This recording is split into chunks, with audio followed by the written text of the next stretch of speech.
तो सबसे पहले समझते हैं बाजार को सेक्टर बाय सेक्टर आखिर क्या रहा है। तो इस तस्वीर को आप ध्यान से देखिए।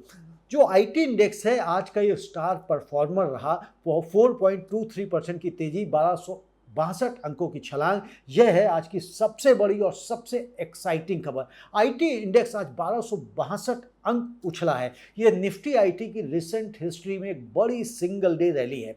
लगातार 2 दिनों की आईटी रैली है, बता रही है कि सेक्टर में कुछ फंडामेंटल बदल रहा है। एआई ऑप्टिमिज्म, रुपए की कमजोरी और ग्लोबल टेक स्पेंडिंग में रिवाइवल, तीनों ने मिलकर आईटी को रॉकेट बना रखा है। 2 दिनों में आईटी पहले 2.66% बढ़ा और आज 4.23%। अगर आपने आईटी में पोजीशन नहीं ली तो अब भी लेट नहीं है दोस्तों। लॉन्ग टर्म में आईटी स्टोरी अभी शुरू हुई है। ऑटो सेक्टर में 0.72% की बढ़त रही, 187 अंक आज ऑटो चढ़ गया। और क्रूड ऑयल में थोड़ी सी नरमी से ऑटो स्टॉक्स को राहत मिली है। महिंद्रा एंड महिंद्रा, मारुति जैसी कंपनीज में बाइंग इंटरेस्ट देखी गई है। मेटल में 0.38% की तेजी आई, 51 अंक आज मेटल सेक्टर उछलकर बंद हुआ, पॉजिटिव रहा। और मेटल सेक्टर को जो बढ़ने का कारण है वो ग्लोबल स्टील प्राइसेस में स्टेबिलिटी और चाइना से डिमांड का सिग्नल मिलने से मेटल स्टॉक्स में आज बाइंग आई है। मिड कैप 0.19% चढ़ा, 114 अंकों की मामूली सी रिकवरी के साथ में ये बंद हुआ है। अगर आप इसमें देखें कि कल की भारी गिरावट के बाद आज इसने थोड़ी सी राहत की सांस ली है। एफएमसीजी सेक्टर में भी आज रिकवरी आई है, 365 अंक ऊपर जाकर ये बंद हुआ, 0.25% की बढ़त है, 0.76%। कल जो सेक्टर 2.3% टूटा था, आज उसने बाउंस किया है। हिंदुस्तान यूनिलीवर और आईटीसी में वैल्यू बाइंग आज देखी गई है। रियल्टी 0.67% ये चढ़ा, मामूली सी 5 अंकों की बढ़त के साथ में। और स्मॉल कैप आज 0.4% चढ़ा है, 72 अंकों की इसमें पॉजिटिव क्लोजिंग देखने को मिली है।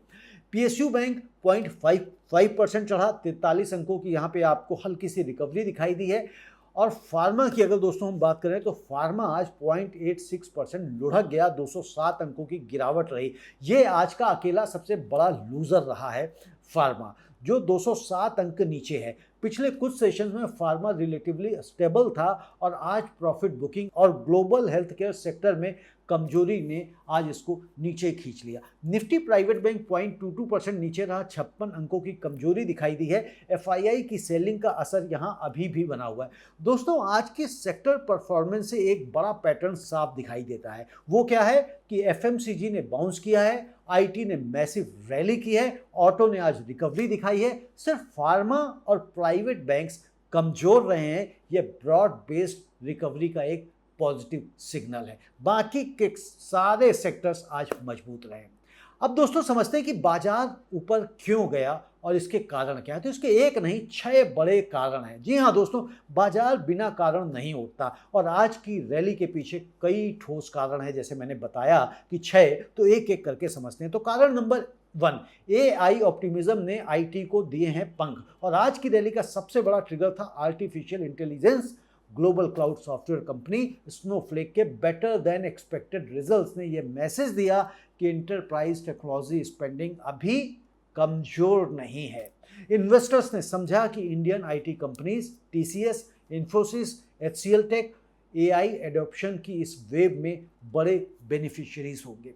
एआई से आईटी का काम छीनने का डर था, आज वो डर फिलहाल कम होता हुआ दिखाई दिया है। एआई पहले आईटी का दुश्मन लग रहा था और आज एआई ने आईटी का दोस्त बनकर स्टॉक्स को 4% तक ऊपर उड़ा दिया है। यही है स्टॉक मार्केट का ट्विस्ट। कारण नंबर 2, रुपए की कमजोरी। आईटी का नेचुरल तेलविंड रुपया है और आज भी 95 रुपये प्रति डॉलर के करीब ट्रेड कर रहा था। रुपया कमजोर, डॉलर अर्निंग ज़्यादा हो जाती है उससे, और आईटी कंपनीज की डॉलर अर्निंग रुपए में कन्वर्ट होने पर ज़्यादा बनती है। यह आईटी एक्सपोर्टर्स के लिए ऑटोमेटिक अर्निंग बूस्टर है। और कारण नंबर 3 रहा दोस्तों फेड रेट कट की उम्मीद। अमेरिका में फेडरल रिजर्व के रेट कट के सिग्नल्स मिल रहे हैं। जब इंटरेस्ट रेट्स कम होते हैं अमेरिका में तो टेक्नोलॉजी स्टॉक्स को सबसे ज़्यादा वहाँ पर फ़ायदा होता है, क्योंकि उनकी फ्यूचर अर्निंग्स की वैल्यू डिस्काउंटिंग में बेनिफिट मिलता है।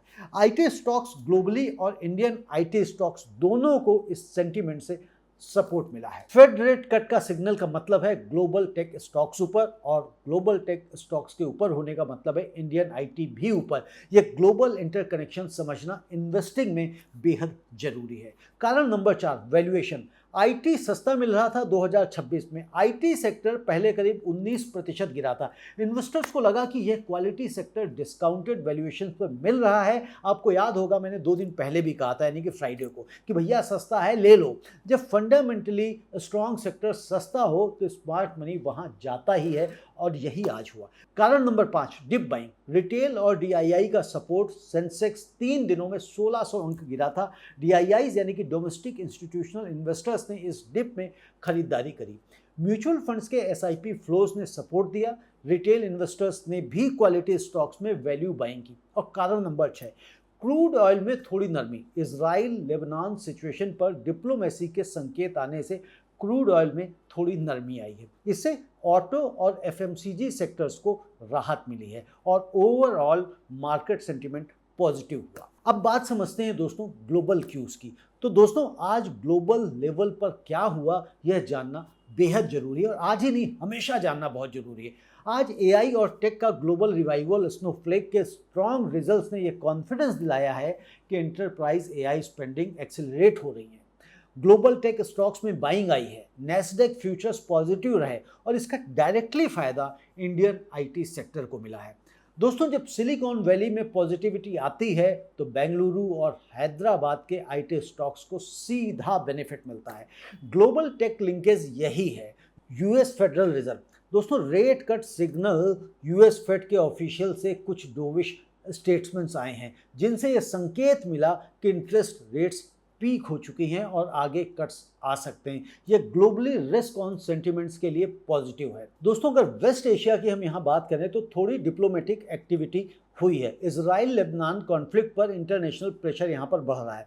यूएन और यूरोपियन डिप्लोमेट्स ने सीज फायर टॉक्स फिर से शुरू किए जाने की कोशिश करी है, और इस खबर से क्रूड में आज दोस्तों थोड़ी सी नरमी आ गई है, जो इंडिया के लिए पॉजिटिव है। एशियन मार्केट्स की अगर हम बात करें तो यहाँ पर आज मिक्स ट्रेंड देखने को मिला। जापान का निक्की आज पॉजिटिव रहा, और हांगकांग का हैंगसेंग फ्लैट रहा। चाइना के मार्केट्स में मिक्स ट्रेडिंग रही। ओवरऑल अगर आप देखें तो Asian sentiment neutral to positive था। डॉलर वर्सेस रुपये अगर देखें तो अभी भी रुपया दबाव में है। डॉलर इंडेक्स मजबूत बना रहा है। रुपये 95 के आसपास ट्रेड करता रहा। यह आईटी एक्सपोर्टर्स के लिए पॉजिटिव है, लेकिन दोस्तों इंडिया के ओवरऑल इंपोर्ट बिल के लिए यह थोड़ा सा चिंताजनक है। रुपये का 95 पर होना यह आईटी के लिए तो गिफ्ट है, लेकिन आम आदमी के लिए पेट्रोल, कुकिंग ऑयल और दवाइयाँ उससे महंगी हो जाती हैं, और यही है रुपये की कमजोरी का दोहरा असर।